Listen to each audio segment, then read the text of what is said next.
Harka fuunee akka moltan kabajamtoota hordoftoota keenyaa miidiyaa wiirtuurraa oduu guyyaa kanaan isinitti himaa oduu waliin ani Lubee Girmaati.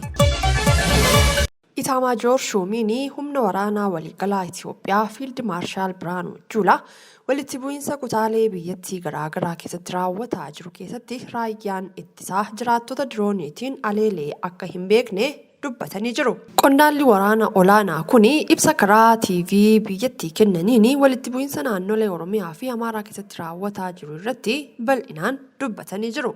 Iddoowwan walitti bu'iinsi keessatti mudatutti tarkaanfii raayyaan ittisaa fudhatuun namoonni nagaan miidhamuu jaarmiyaa mirga namoomaa kan mootummaa Itoophiyaa ta'e dabalatee qaamoleen garaagaraa gabaasa baasaa turaniiru. Fiild Maarshaal Biraanuu Juulaan garuu ibsa kennan keessatti himannaa dhiyaatu waakkachuus dubbatanii jiru. Mootummaan dirooniidhaan uummata nagaa haleeleera jechuudhaan himata dhiyaatuu fi uummata dirooniidhaan rukunnee hin beeknu nuti qorannoo irratti hundaa'uudhaan farreen nageenyaa hidhatanii qindaa'anii socho'an irratti qiyyaafanna malee uummata haleellee hin beeknus jedhanii jiru.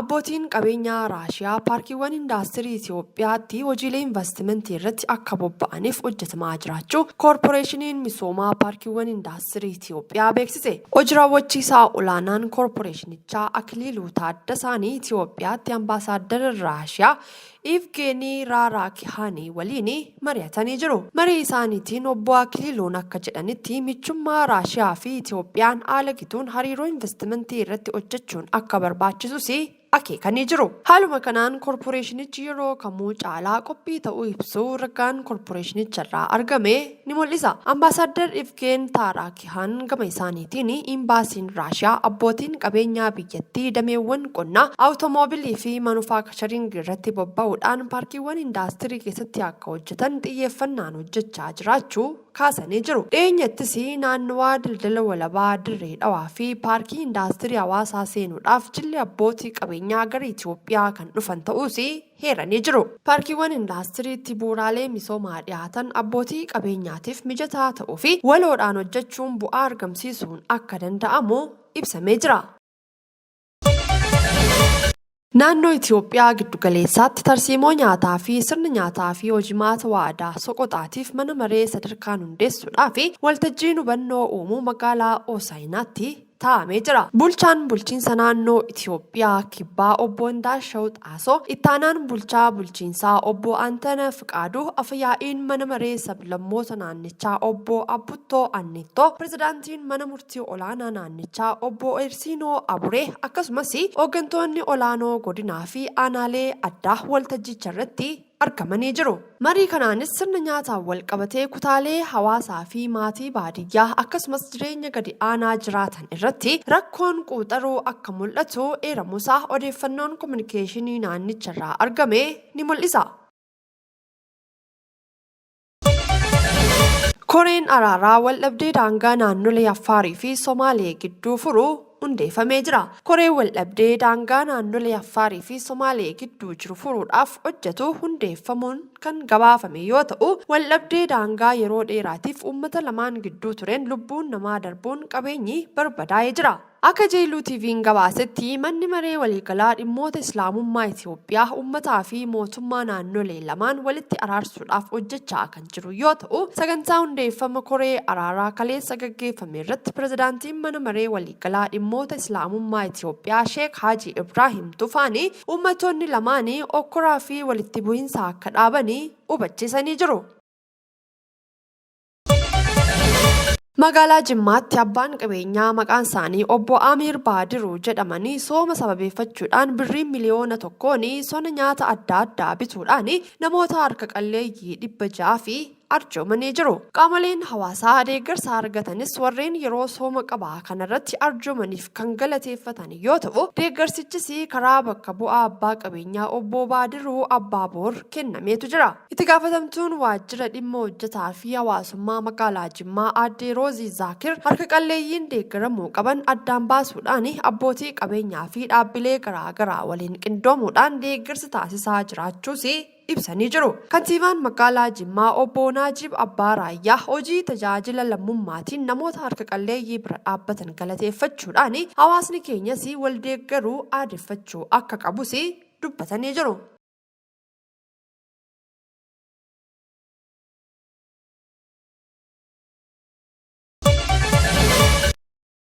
Guyyaa kaleessaa fiilmiin Imimmaan Koo jedhuu fi kitaabni Dhugaa Keenya jedhu magaalaa Finfinnee Hoteela Intarnaashinaal Ililliitti eebbifamee jira. Sirni eebba Imimmaan Koo fi kitaabii Dhugaa Keenya jedhu kun Injiinar Daani'eel Gammadaatiin kan qophaa'e yoo ta'u, bakka keessummoonni hedduun argamanitti sirni eebba isaa gaggeeffamee jira. Waltajjii irratti pirezidaantiin Maccaafi Tuulamaa obbo Dirribii Damuseetii fi deeggarsi taasifamee kan jiru yoo ta'u, obbo Tokkummaa Fiixeen pirezidaantii Waaldaa Maccaafi Tuulamaa obbo Dirribii Damuseetii fi gorsaa isaanii ta'uudhaan akka tajaajilan akkasumas miindaa ji'a birrii 10,000 akka kaffalamuu fi waadaa galanii jiru.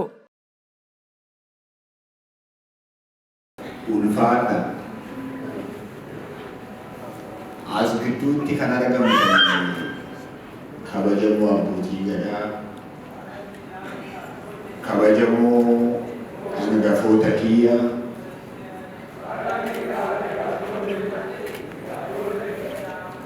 kabajamoo aangawoota siyaasaa fi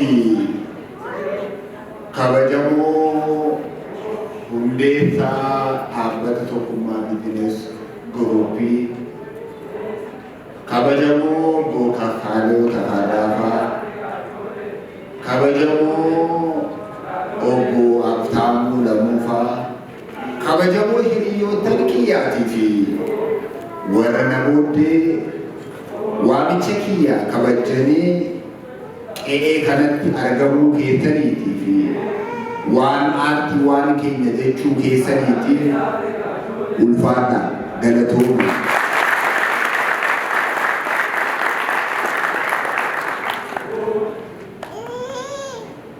Egaa daqiiqaa muraasan haasan jiruun keenyaa fi jireenyi keenya wallaansoo nuti dandeenyuuf hin dandeenye danuusaa kan qophaa wallaansoo qabnuuf kan waloon wallaansoo qabnu waliin qabnee guyyaa har'aa kana akka geenyu kan nu godhe Waaqa tokkicha. Galanni isaaf mala, kabajni isaaf mala. Abbaa lamarraan maladhee isiniin jedhu kanaan kan nala ishee abbaan kiyya Gammadaa wal jirraa isuma huqqataa amma argatan abbaa kiyya. Namni lammeessoo abbaa kiyya ani afaan guutee jedhu yaaduu kabbabaa hordofaa. Nama yaaduu kabbabaa hordofaa jiruu kiyya keessatti har'aa kiyyaa kanaatii fi akkan afaan taaqadheetiin namni afaan kiyyarraa gabbaasu saachiin jiru. Akkan har'a ta'u kana kan na godhe Waaqa. Itti aanaan isaa waayilloottan kiyyaatii fi hangafoota kiyya gurguddoo hiriyoota kiyya naa ta'ani. Maqaa dha'ee jaarsa guddaa Sheek Idriis hiriyaa kiyya waggaa dheeraatii fi abbaa maatii obbo Tokkummaa Fiixee hiriyaa kiyya waggaa danuuti. Kana kanan har'a isiniitiin jedhuuf carraa jireenyaadhaa yeroo afur yeroo tokko abbaan kiyya yaaduu kabbabaa hordofaadhaa duba kiyyaatiif quba kan qabu, yeroo tokko maatiin kiyya quba kan qaban, yeroo sadaffaan namoonni miidiyaadhaa walharkaa fuudhanii sagalee ta'anii kan du'an oolchan hundasaa keessaatii baay'ee kanan yaadadhuu fi mana hidhaan itti hidhame keessaatii baay'ee kanan galateeffadhu godina Shawaa Lixaa warra Mugar. Ani nama du'ee Mugaritti awwaalamu ture. Ooluu kiyyaatii fi as gidduu jiru ta'ee hin beeku. Jaarsoliin mana hidhaa hin cinneetti hidhamanii jiran namni hin cinne waliin ture afeera yoo dhufan ta'e hin beeku. As gidduu yoo jiraattan harka keessan ragaatiin dhaabii haa ta'u. Warri Mugaritti wajjin hidhaatiin ture. Abbootii gurguddaa ganna shantami afuri ol ta'an karaa deemaan qabamee butamee mugardaan gootee seene jennaan nyaata lagate. Haadhi kophaa kiyya yookaan obboleessa kiyya narratti dhalate eebbifamee gaafa guyyaa lammaffaan butame.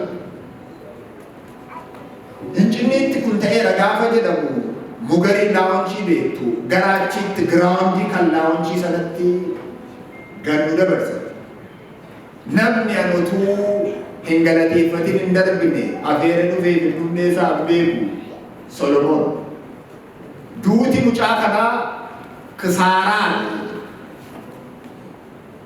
jecha kanaatiin achiitii gaafa hin ba'u namni lafa kiyya beeku hin jiru.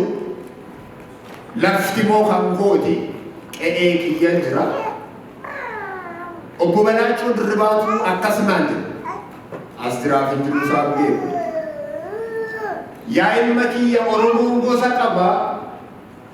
Gosti kee biyya hundaa jira. Nuyi hidhamtoonni si qallabuudhaatiif nutti ulfaata. Gosa keettan si hidhaama gosti kee as keessatti si haa qallabu. Gosti kee maali jennaan balballi gosa abbaa kiyyaa Daarimuu jedhe.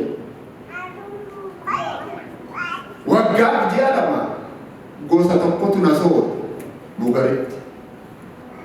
Asumaan dhaamsa kanan sinii hin jedhu Oromummaa keenya qophaatiin Harargeetii gosa qabna balbal. Wallaggaatii gosa qabna balbal. Wallootii gosa qabna balbal. Jimmatii gosa qabna balbal. Arsiidhaa gosa qabna balbal.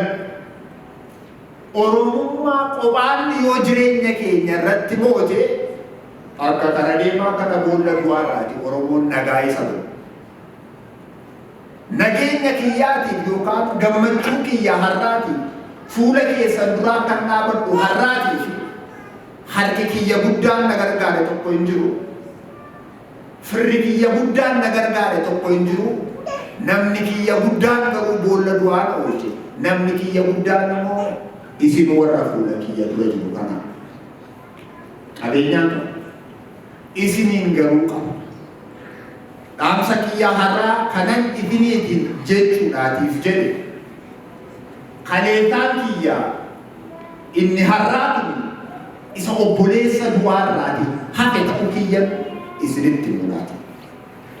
Carraan fuula keessan dura dhaabbadhee fuullee keessan jiru kanaatiin waan tokko isiniin jedhu Oromummaa qoftii gaara. Namni kun isinii ture harka keessanii.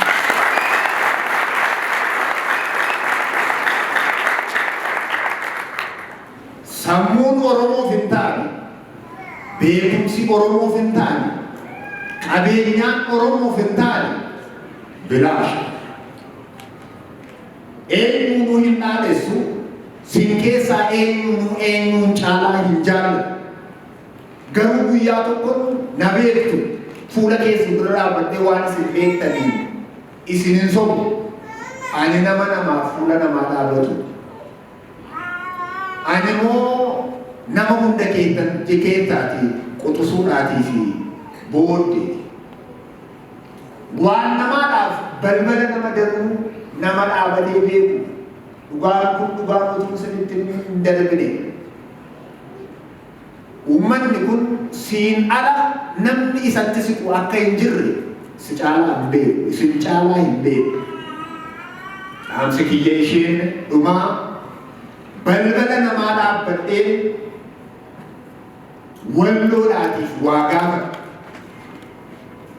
Tokkotu akkasumaan barri kun ture waggaa ja'affaadhaatiif ture.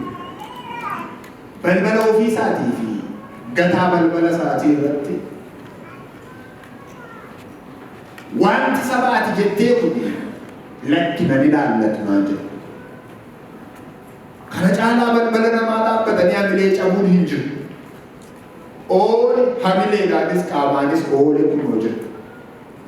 Horoo Guduruu Wallaggaadhaatii fi balbala dhaabbata TFG tokkoon dhaqe. Himimmaaniinan harkaa fuudhee waan uummataa sanaaf fuudhee deeme. Yoo isinitti tole harka keessan TFG dhaabbata TFG duwwaa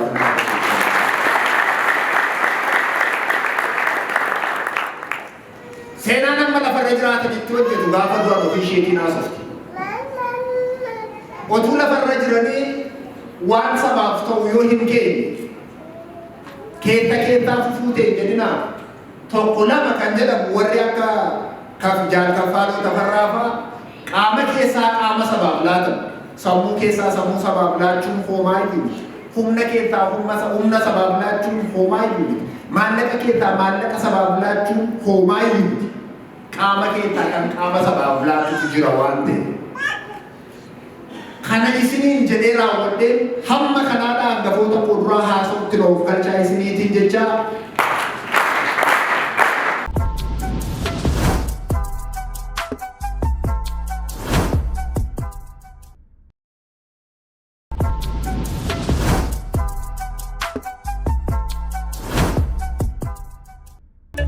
kan hordofaa turtan miidiyaa wiirtuurraa oduun guyyaa kanaaf qabannee dhiyaanne kana fakkaata yeroo gaariin waliin qabaattaniif ulfaadhaa jechaa miidiyaa wiirtuurraa qophii dhiyaate.